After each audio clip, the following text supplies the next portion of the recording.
बे समाव मोनसे बिग ब्रेकिं निउज फैगौ दुर्गा फुजायाव फरायसालिया बन्द जानाय नङा। नंगौ, गासै मोन 10 बन्दखौ बोखारनाय जादों। नोंथांमोना मिथिगौ दुर्गा फुजाफ्राव एबा मायाबा हलिडेफ्राव फरायसालिया बन्द थायो, नाथाय बे खेबाव दुर्गा फुजायावबो फरायसालिखौ बन्द फोसावनाय जायाखै। नंगौ, बे थांखिखौ माबे रायजो आरो बहा लानाय जादों बेखौ नोंथांमोननो फोरमायगोन। बे समाव सोलोंथाइ बिफाननि मोनसे गिदिर खौरां, दुर्गा फुजा आरो दीपावलीफ्राव फरायसालिया खुला थागोन, बन्द होनाय जाया। सोलोंथाइ बिफाना गासै मोन 10 बन्दखौ बोखारनाय जाबाय। छठ फुजा, राखि बन्द बायदिफ्रावबो फरायसालिया खुला थागोन आरो थांखिखौ लादों बिहार सरकारा। बिहार सरकारनि सोलोंथाइ बिफाननि मोनसे गिदिर थांखि, दुर्गा फुजा, छठ फुजा, राखि बन्धन, दीपावली बायदिफोरनि बन्दखौ बोखारजोबनाय जादों। आरो बे बन्दखौ लानानै बिहारनि गोबां आफाद आरो फरायसाफ्रा गोबां खुद्रिखांदों। बन्दफोरखौ बोखांनायनि नटिस नुनाय लोगोनो गोबां आफाद आरो फरायसाफ्रा सोमावसारनायबो हाबाफारि लादों आरो थाबैनो बे थांखिखौ बोखांफिननानै गोदानै फोसावफिननांगौ होननानै बिहारनि फरायसा आरो आफादफ्रा दाबि खालामदों।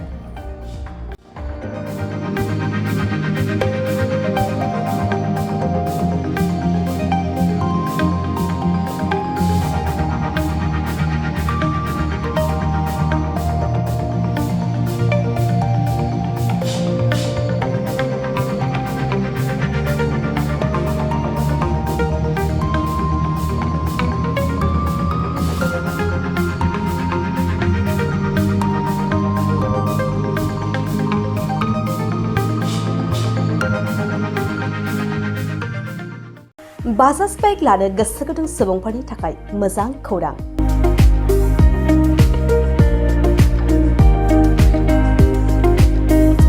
क'क्राझार जिल्लानि सेरफांगुरियाव थानाय पंका एन्टारप्राइज बाजाज श'रुमआ इन्डिपेन्डेन्स डेनि स्पेशल अफारखौ लानानै फैदों।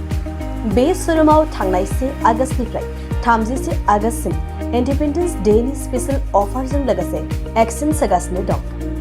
बायग्रा सुबुंफ्रा एसेल' बिबांनि रां होग्रोनानै प्लेटिनियानि गासैबो बाजाज सिटीनि गासैबो मडेल आरो पालसार 125नि गासैबो मडेलफोरनि बाइकखौ आरसि इन्सुरेन्स लाफानानै 10,999 रां बेसेनावनो लवेस्ट डाउन पेमेन्ट होनानै बाइक लानो हागोन। नोंथांमोना सेरफांगुरि आरो सराइबिलाव थानाय पंका एन्टारप्राइज बाजाज श'रुमाव इन्डिपेन्डेन्स डे स्पेशल अफारनि खाबुजों नोंथांनि लुबैनाय बाजाजनि बाइकखौ लांफैनो हागोन।